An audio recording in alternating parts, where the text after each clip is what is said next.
Professor Choi's work focuses on the development and application of computational methods for biological and immunological problems in the context of protein, sequence, structure, and function. And his primary focus has been structure-based computational modeling and computationally-driven engineering of the immune response to foreign proteins in the context of both desired responses in infection and vaccination and undesired responses to therapeutics. And of particular relevance to what I'll be describing today, he used to work in close collaboration with former professors Karl Griswold and Bailey-Kellogg at Dartmouth to re-engineer therapeutic proteins. Today, I'll be describing the protein deimmunization strategy by T-cell epitope deletion. Dr. Choi? Shall I start? Yes, go ahead. Well, thank you. Thank you very much for the nice introduction. And I'm extremely happy to present my work here. I actually thought that my talk time is 20 minutes, so I should be very quick. And as I just changed the title. Actually, I just added one word in my talk. My approach is computational work. So it's a computational protein deimmunization by T-cell epitope deletion. So let's get started with the one example. So the protein you are looking at the moment is called staphylokinase. And it's a bacterial protein that's produced by Staphylococcus aureus. And as it is a potent the therapeutic agent, which can treat the heart attack because it can break down the blood clots. So in early 1990s, there was the clinical trial, but the results were not really successful because it can't be administered repeatedly because of the immunogenicity issue. So the problem here is immunogenicity. So this is a kind of like a simplified version of our immune system. So just imagine you developed, the protein, a therapeutic protein, and as if it is administered in a body. So what happens is it might be engulfed by the immune cells like dendritic cells or macrophages. And as the antigen presentation happens, then as the anti-drug antibodies may develop, and as your therapeutic proteins are removed from your body before it does something. So immunogenicity is a kind of big issue in the development of therapeutic proteins. And as you know, that is one of the most successful. The most successful therapeutic protein is actually antibody. So how are the antibodies? What about the antibodies?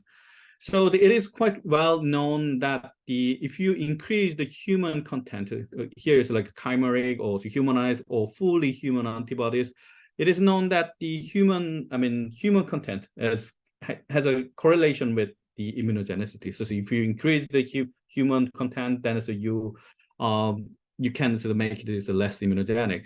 But the problem is it can't be generalized to non-antibodies. But there are lots of, just like the example I showed at the beginning, there are lots of good the proteins, which can be used, potent therapeutic agents. But because of such immunogenicity issues, here is like the red part is computationally predicted T-cell epitopes. So because of such immunogenicity issue, sometimes they can't be utilized. So let's get back to this is the immune system here. So let's look into the certain area here. So when the phagocytosis happens, and as the major molecule, which plays in the immune reaction is the peptide MHC TCR, the response, the recognition. So the idea of the deimmunization by T-cell epitope is, what if we can remove this antigen presentation? So if we can remove the T-cell epitopes, then probably the other anti-drug, the antibodies might not be produced. So it is safe. So the molecule here is the important molecule here is like major histocompatibility complex molecules, shortly MHC molecule. I mean, you know well that there are two classes of the MHC molecules, class 1 and 2, and class 1 is expressed in as all nucleated cells, and as a peptide, MHC class 2 as the expressed known as like specialized the immune cells. But the one interesting part is, although they are from, you know, they are different genes, but they look similar. And as their core part is it consists of like 9 amino acids. It's a monomer. So here is like artificial intelligence, the classification that comes in. So the earliest and the most successful, one of the most successful the artificial intelligence application is perhaps email filtering. So there you have the emails, and as the machine learning actually filters out the good and bad emails by learning what you have. So actually, we have a lot of publicly available data on the peptide MHC binding, so that we can do something similar, like the classifying the spam and as the non-spam, like epitope and non-epitope. So in the past, there's the people approached, I mean, before the AI era, the people used a statistical approach, but these days this is like machine learning or deep learning approaches is a kind of way, you know, to find the binder and the non-binder of peptide. So here it's in this talks, the immunogenicity is a very complex phenomena, but I'll just restrict my focus here is on the MHC class 2 here. So when I say it's like immunogenicity, it's basically it's just the T-cell MHC class 2 binding events here. So the goal of the deimmunization is, well, I mean, it's not just the single objective problem. So just to have a look at the sequence. That red part is maybe it's a T-cell epitope, or the antigen presentation might happen, but the wild type is, you know, it's functionally and functionally stable. So in order to remove the T-cell epitopes, you might want to introduce the mutations here, so that you can avoid antigen presentation. But sometimes if you introduce the mutations in a wrong position, then as you might, I mean, the stability or the functionality of the proteins is just simply gone. So you want to introduce the Clabber mutation, which can avoid antigen presentation, but at the same time maintaining the stability and its functionality. So the goal of the protein deimmunization is the removing, reducing or removing immunogenicity, but at the same time making the protein stable and functional. So it is a simultaneous optimization problem in a computational computer science sense. So to calculate the epitope prediction, I mean, I showed before, just like the AI classification method can be used to predict the which one can be a binder or non-binder. So you just go through the monomer and check the MHC binding events. So if it doesn't bind, then it's 0.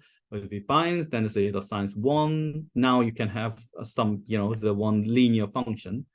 Now, to calculate the stability, so that you can, after constructing the 3-dimensional structure, or you might have the crystal structure of the protein, then so you can calculate it like a backbone interaction and as the pair side chain interactions. And now you have 2 linear functions. So I'm not going into the technical details, but basically in 2-dimensional space, so we want to reduce epitope, but at the same time the most stable design. But this one is not the ones we are looking for, because this is like its epitope score is higher than that. So we can have a set of the optimal solutions, which is called the Pareto-optimal solutions. So those are kind of like the trade-offs between the epitope content and the stability. So let's have a look at the one example. So I brought up the lysostoppin.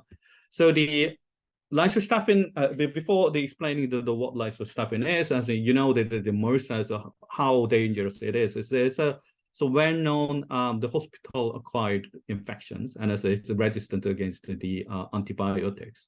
So there are the potentially beneficial treatment here, but it's the bacteria. I mean, they evolve to be resistant against the newly developed the antibiotics again.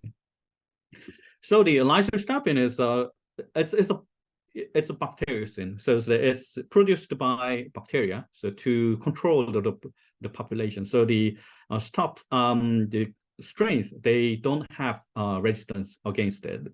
So it is novel and as a potent, but the problem is it's immunogenic. I mean, as I said, it is from the stop the strain, so it's a bacterial protein. So after applying computational methods and designing the novel sequences, then we tested on a transgenic mice. So we basically removed completely. I mean, so these mice it only expresses the DL4. We remove the T cell epitopes, which can be the binder for the DLB4. So what we did is we infect these transgenic mice with MRSA and treat it. So basically it's just repeatedly treat, infect and treat.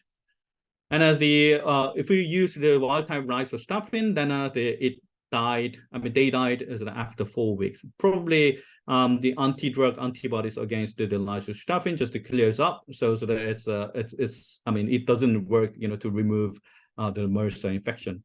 But the computationally designed to deimmunize the lysostoppin, yeah, they can survive. The up to the point that we tested, like the up to 10 weeks that they just survived. So the summary is that it was the first direct demonstration that the predicted T cell. I mean, if we remove predicted T cell epitopes completely, then we can reduce the antibody titers against the the therapeutic proteins. And as actually the in vitro efficacy, in vitro activity of the lysostoppin was quite reduced when we tested it in vitro, but its in vivo efficacy was dramatically increased, because maybe it's the anti-drug antibodies. It can avoid the immune reactions. So the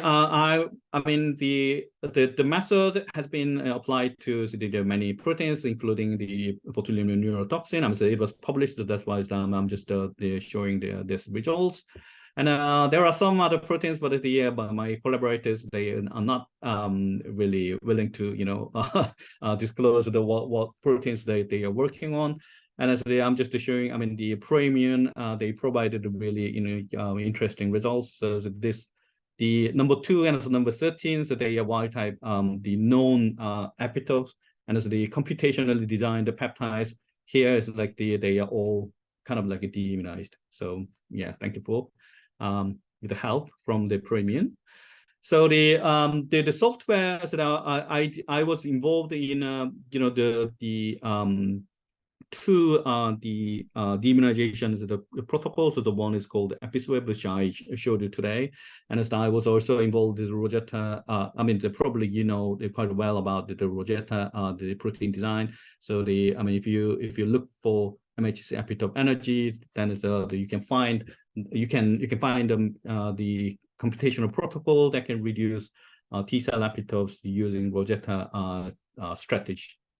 So this is a little bit off topic. It's not about the immunization. So up to now, I showed is like the decreasing the MHC binding event, and as the application, obviously the application was the protein deimmunization. But I can change the protocol, to increase the MHC binding event. Then as the one potential application is the vaccine development. And as a mathematically speaking, as a computational speaking, it's just the plus and the minus the problem. So I'm currently working on the neoantigen development. So with Samsung Hospital and Harvard Medical School. So we identified some, cancerous tumorigenesis, the peptide, and so I was the AI classification method can develop the potential neoantigen. So these are my collaborators and as the industrial and institutional collaborators. And thank you for listening. And so if you have any questions, I'm happy to answer. Thank you. Great, thank you so much. That was excellent. I loved all the hot dog pictures as well. Are there any questions? I don't see anything in the chat box just yet. So if you have any questions, please just raise your hand and it'll show up in the participant tab. All right, well, thank you then. We'll go ahead and move on to our next speaker.